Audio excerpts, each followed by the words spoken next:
Donc, Smolder, le mélange de Spike et Scoot allant mieux, doit se rendre au pays des dragons pour y voir son frère. Elle sera accompagnée de Spike qui veut l'aider et de Fluttershy qui veut voir des bébés dragons éclore. Ce que Spike ne sait pas en revanche, c'est que son frère, c'est le même qui l'a toujours harcelé chaque fois qu'il a mis les pieds là-bas. C'est par ailleurs ce qu'il se passe une fois sur place. Il se fait sans arrêt bolosser tandis que les autres,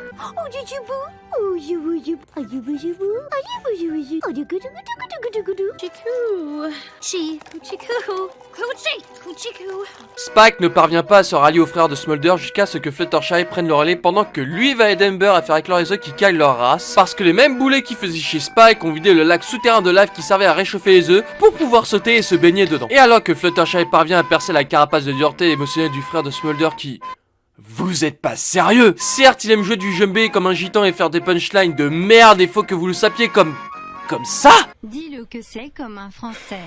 T'as été fabriqué où déjà, toi? Au Royaume-Uni, sale bâtard. Ah. Et pour que ce même dragon devienne plus fort, il va révéler sa passion à tout le monde qui vont... se moquer de lui. Mais c'est pour que ça puisse réchauffer encore mieux les œufs et donc les faire éclore. Alors... bien sûr, il y a une morale derrière qui dit qu'il faut encourager son prochain à continuer sa passion, mais dans la série, ça se passe genre...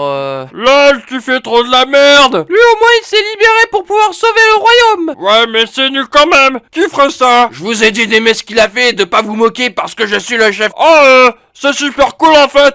Tu peux nous apprendre aussi? On va pas finir broyé, s'il te plaît.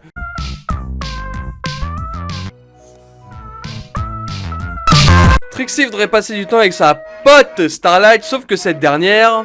Oh, speaking of... Sure. Oh, one sec. What was I saying? Hold on, thought.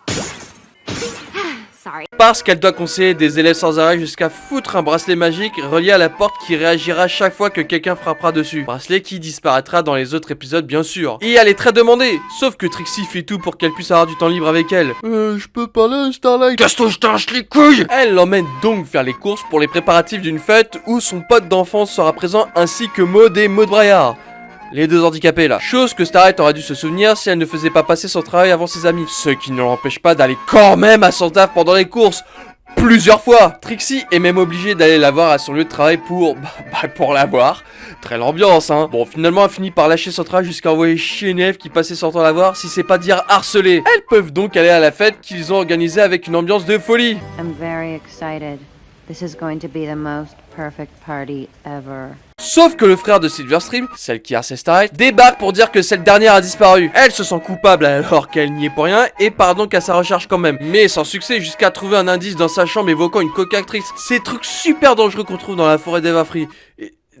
Putain de génie quoi, non. Ils s'y rendent en compagnie de la troupe qui était à la fête parce qu'ils veulent faire A search party. Sans compter que Trixie balance qu'elle a de l'expérience dans les créatures de la forêt qui... Oui, elle a de l'expérience. Du moins, c'est ce qu'elle essaie de nous faire croire. Bon, ils finissent par se rendre compte qu'elle ne sait rien et décident de suivre la carte que Silverstream a faite. Le tout en se servant des compétences en cailloux et en bois des deux retards pour trouver le lieu en question. Ils le trouvent et forcément, tout part en couille. Starlight tente de sauver tout le monde avant qu'il ne soit pétrifié. Presque tout le monde. Cela aurait fait tout le monde de voir Maud Braillard en pierre. I didn't think I could love him anymore. Alors on va se calmer tout de suite. Sauf qu'ils ne sont pas encore sortis d'affaire et sont donc obligés d'aller se cacher dans l'ancien château des princesses où cette merde a poussé. Les voilà donc coincés dans la pire forêt du royaume entourés de poulets pouvant les rendre aussi durs que... ma bite. Avec l'un d'entre eux transformé en statue. You got the hunk part right. Bordel de merde, mais arrêtez ça! Starlight finit par se rendre compte qu'elle aura dû commencer à chercher là où il se trouve. Et ils s'y rendent donc tous. Vraiment tous. Et qu'est-ce qu'il trouve? Silverstream, avec une cocatrice qu'elle a pu apprivoiser pour son projet. Et pas qu'un peu. Non, parce que même moi avec mon chat, c'est pas autant le cas. Bref, tout est bien qui finit bien. Starlight continue de se sentir coupable alors que la seule fautive c'est elle, putain. Swoon. Ok, cette fois ça suffit. Le prochain épisode sera le tour dernier. Il est temps d'en finir avec ces conneries de bordel de merde.